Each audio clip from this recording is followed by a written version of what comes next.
Hi there, Christian Henson from Spitfire Audio, here to show you how maybe you can think about using Evos in a different way. Now, Evos are very close to my heart because I developed them for a job that I was doing, that I wanted to kind of do a lot of sustained stuff, do a lot of work on the score, but they didn't particularly want much music, if you know what I mean. And that's what a lot of people think that kind of Evos are great for. You can sustain notes for really long periods of time and they change and evolve, and they are great for that. But there's something also very interesting about the beginning of Evos, which I'm going to kind of talk you through in a moment.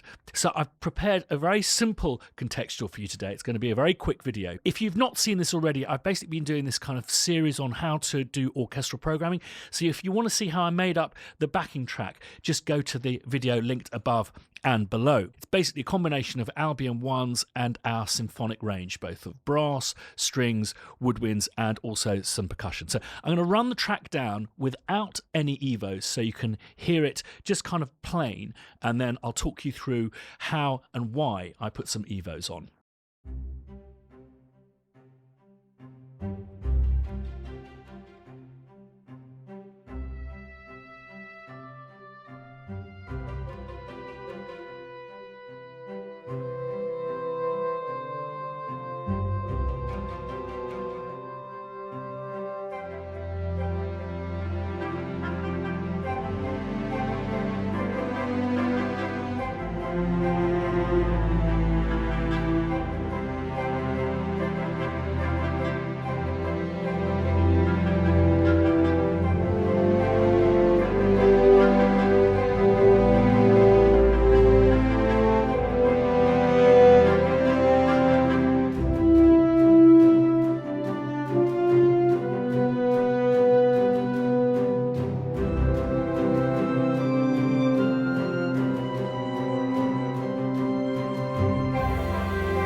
Now, I would describe this as a very vanilla piece of work. It's basically, you can hear it's kind of sounds like it's for a mainstream film, and it's a good kind of demo. I've got as much life as I can out of these. You know, they're excellent samples. They sound quite realistic.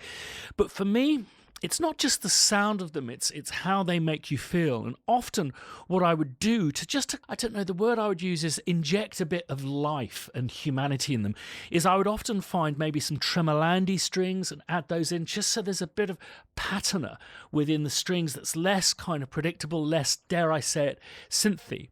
And this is where I kind of discovered the beautiful beginning parts of the Evos. They tend to start in a very fragile, often maybe even uncertain sense. And what I found is if you use Evos less like drones and more like standard strings, long patches, there's actually a kind of fragility that I find really quite interesting. So for those of you who are not familiar with Evos, linked below are some walkthroughs describing how they work, but just a basic kind of recap. These are the registers of the strings, and these are the Evo types, and basically you peg in the types that you want. You'll see here that I've got everything sitting in the kind of simple category. I hit randomize within simple and got a sound that I was kind of liked. And what I'm interested, even though the angular string evolutions can get a little bit more horror, they have this very kind of bright characteristic that I think can really add a bit of sparkle.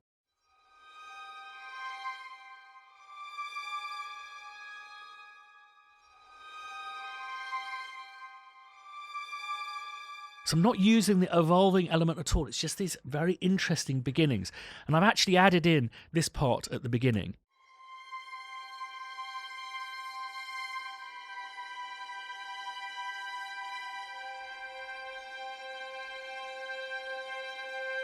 just a very interesting, different take on a string sound, something that sounds very unique. I've upped the amount of reverb, and I'm going to just dash it right back into the mix there. And then I've moved on to the fragile string evolutions. Now, with the main string part, I've separated them into notes and drones. You can see by the string part that one note sits there for a long time. That's obviously going to evolve and completely overtake these fragile beginnings over here. So I've separated them off into notes here, and you can see that I've dipped back these slightly longer notes here. This is when they start to evolve. And then the drones. And again, just really interested. This is the fragile strings in this kind of just the beginnings of these Evos. So here, just a really quite a magical, very interesting sound. And particularly with the drones, what I like about this, because drones, it can get very washy. If I just let this play down, you can actually really hear some individual players. And this is what I'm really interested in. Again, it's not just the sound of the piece, it's how it makes you feel, how you connect with it on a human level.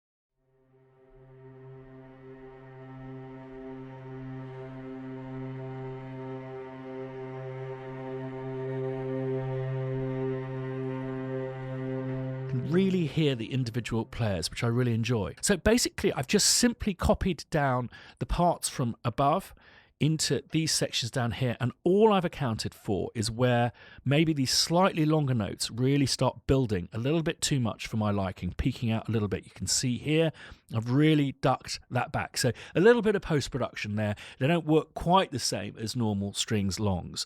And then again with the drones, I've got those ducked back, and I've also had a go with some of the winds. And again, it's maybe not going to be to all of your taste because there's some kind of tuning inaccuracies on purpose, but again, it just adds a bit of life to the piece. Let's have a listen to this.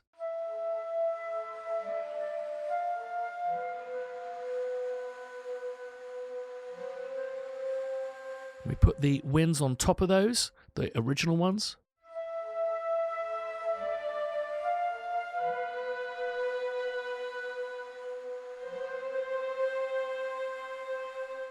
Just going to pull those back ever so slightly, but again, you can really hear the breath, and that interest there just adds a little bit of humanity for me. And that's basically it. Just wanted to point out to you that these things, you don't have to sit on them and use them as evolutions.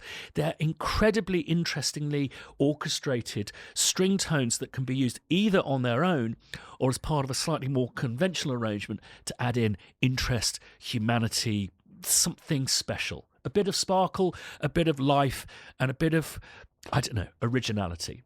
Thanks, as always, for watching. If you want to find out more about these evolutions, just click the links down below. If you haven't subscribed yet, plenty more of interesting stuff coming up. If you'd like to be notified the next time we put a film up, ding that bell. And one of those would be nice if you've liked what I've done here today. Right, let's run this down.